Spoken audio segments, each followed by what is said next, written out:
नवी मुंबई महानगरपालिका आयुक्तांच्या निवासस्थानाच्या पत्त्यावर तब्बल 150 मतदारांची नोंद करण्यात आली आहे। नवी मुंबई आयुक्तांचे निवासस्थान नेरूळ रेल्वे स्टेशन समोर आहे।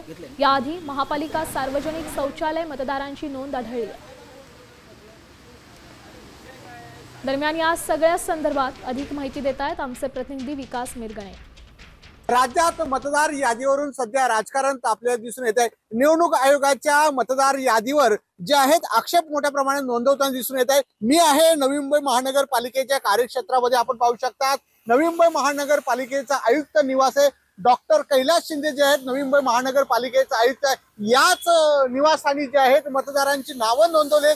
तब्बल 130 पेक्षा अधिक नावं जे आहेत आयुक्तांच्या निवासस्थानी इथं नोंदवण्यात आले। त्यामुळे 130 मतदार जे आहेत आयुक्तांच्या निवासस्थानी कसे असा प्रश्न या निमित्ताने उपस्थित होताना दिसून येते। त्यामुळे निवडणूक आयोगाचा कारभार जर बघितला तर काल शौचालयाच्या ठिकाणी मतदार यादीची नाव नोंदवण्यात आली। पाम बीचला 250 पेक्षा नाव नोंदवण्यात आलेले। आता थेट नवी मुंबई महानगरपालिकेचे आयुक्त कैलास शिंदे यांच्या निवासस्थानी जे 130 नावं जी आहेत ती नोंदवण्यात आलेले।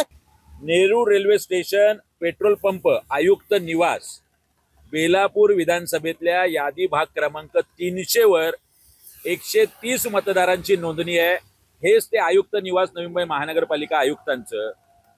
मला निवडणूक अधिकाऱ्यांना विचारायचंय, आपण डोक्यावर पडलेले आहात का? कॅमेरामन ज्ञानेश वाडेसह विकास मिरगणे, साम टीव्ही, नवी मुंबई।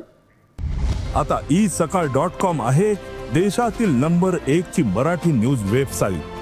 प्रत्येक अपडेटसाठी isakal.com ला नक्की भेट द्या।